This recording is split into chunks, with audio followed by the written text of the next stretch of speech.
Hi everyone, welcome back to my YouTube channel Smile Classes, and as you all know, I am your tutor Muskan. In today's video, we are going to study about negative staining technique. आज के video में हम negative staining technique के बारे में पढ़ेंगे. इससे पहले मैं आपको gram staining technique पढ़ा चुकी हूँ. अगर आपने वो वीडियो नहीं देखी है तो मैं नीचे लिंक डिस्क्रिप्शन बॉक्स में प्रोवाइड कर दूंगी, आप वहाँ से जाके चेकआउट कर सकते हो. तो चलो स्टार्ट करते हैं. The term negative staining was coined by Berner and Horn in 1959. Negative staining term किसने coin करी थी? Berner and Horn ने in 1959. The main purpose of negative staining is to study the morphological shape, size and arrangement of bacterial cells that is difficult to stain. Negative staining की help से हम ऐसी bacterial cells की study कर सकते हैं जो ग्राम स्टेनिंग से स्टेन नहीं हो पाती. और इसमें हम ऐसी बैक्टीरियल सेल्स की हम क्या चीज़ स्टडी कर सकते हैं? हम उनका मॉर्फोलॉजिकल शेप, साइज और उनकी अरेंजमेंट कैसी है, इस चीज़ की हम स्टडी कर सकते हैं. For example spirilla. It can also be used to stain cells that are too delicate to be heat fixed. यहाँ पे ये delicate की स्पेलिंग मिस्टेक है, करेक्ट कर लेना. हम नेगेटिव स्टेनिंग का यूज़ ऐसी सेल्स को स्टेन करने के लिए भी कर सकते हैं जो बहुत ही ज़्यादा डेलिकेट हो, मतलब हीट फिक्सिंग करने से वो एकदम से डैमेज हो जाती हैं. ऐसी सेल्स को भी हम स्टेन कर सकते हैं. It is also used to prepare biological samples for electron microscopy. Negative staining की हेल्प से हम बायोलॉजिकल सैंपल्स भी प्रिपेयर कर सकते हैं for electron microscopy. It is used to view bacterial flagella, biological membrane structures and protein aggregates which all have a low electron scattering power.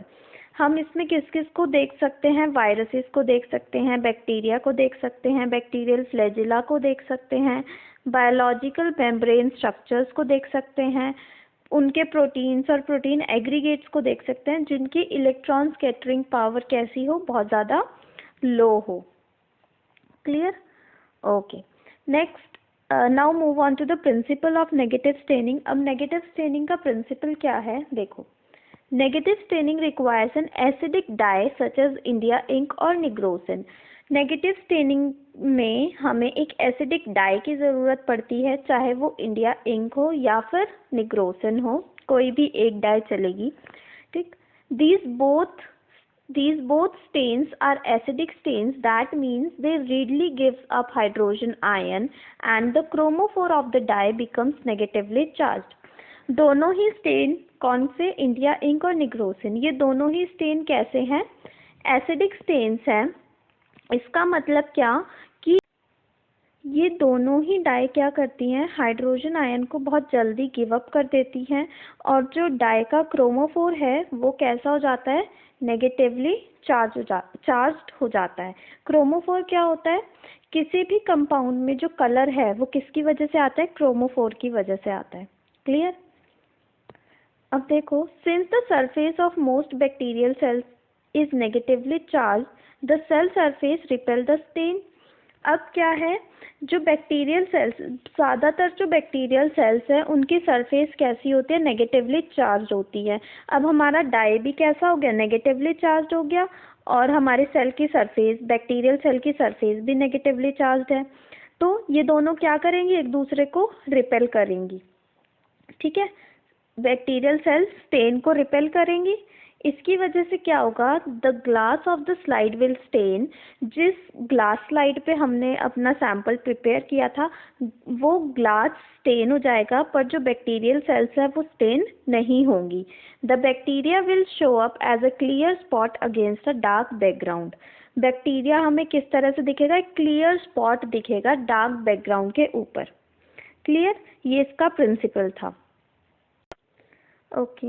Next, reagents used in negative staining. अब कौन कौन से reagents use होते हैं? India ink या फिर निग्रोसिन, दोनों में से कोई भी एक रिएजेंट या फिर एक डाई यूज होती है.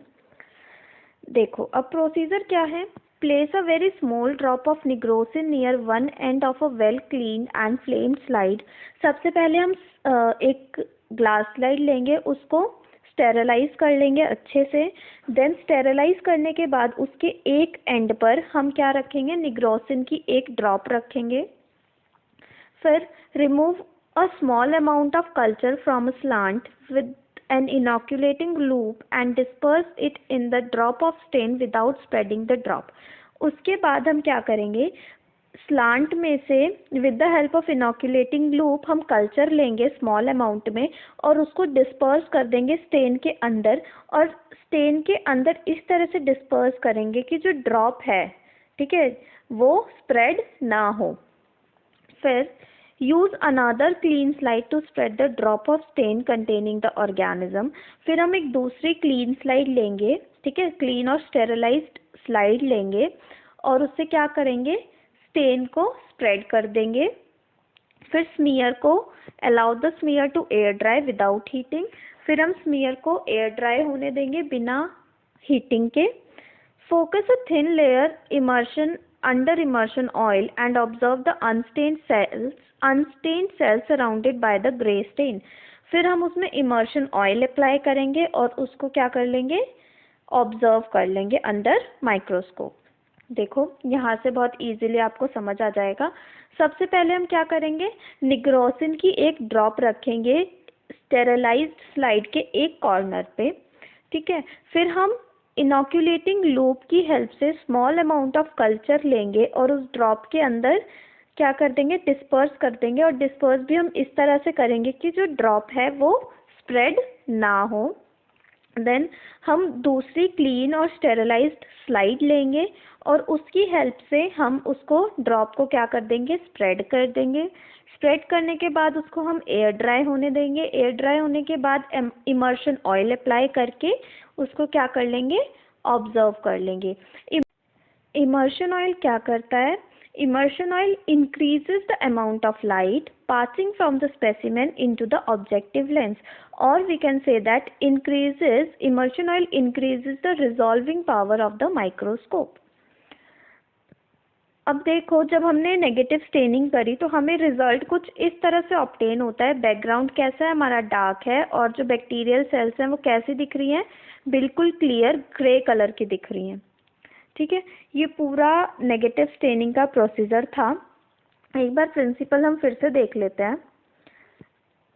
देखो नेगेटिव स्टेनिंग को करने के लिए हमें एसिडिक डाई की ज़रूरत पड़ती है, जैसे कि इंडिया इंक और निग्रोसिन। दोनों ही स्टेन्स कैसे हैं, एसिडिक स्टेन है। इसका मतलब कि ये दोनों ही स्टेन्स इजीली और जल्दी से हाइड्रोजन आयन को गिव अप कर देते हैं, और जो डाई का क्रोमोफोर है वो कैसा हो जाता है, नेगेटिवली चार्ज हो जाता है। अब जैसे कि बैक्टीरियल सेल्स, ज़्यादातर जो बैक्टीरियल सेल्स है उनकी सरफेस नेगेटिवली चार्ज होती है, तो बैक्टीरियल सेल क्या करेगा, स्टेन को रिपेल करेगा, क्योंकि स्टेन भी नेगेटिवली चार्ज है और बैक्टीरियल सेल की सरफेस भी नेगेटिवली चार्ज है, ठीक है। तो दोनों ही एक दूसरे को रिपेल करेंगे, और रिपेल करने की वजह से क्या होगा, जो हमारा स्लाइड है, ठीक है, वो तो स्टेन हो जाएगी, पर बैक्टीरियल सेल हमारी स्टेन नहीं होगी, जिसकी वजह से जो हमें बैकग्राउंड है, रिजल्ट में हमें जो बैकग्राउंड है वो डार्क दिखेगा और बैक्टीरियल सेल्स एकदम क्लियर ग्रे कलर की शो होंगी। Okay, that's all for today. अगर आपको कोई भी डाउट होता है तो आप मुझसे कमेंट सेक्शन में पूछ सकते हो। तब तक के लिए बाय बाय, मिलते हैं नेक्स्ट वीडियो में।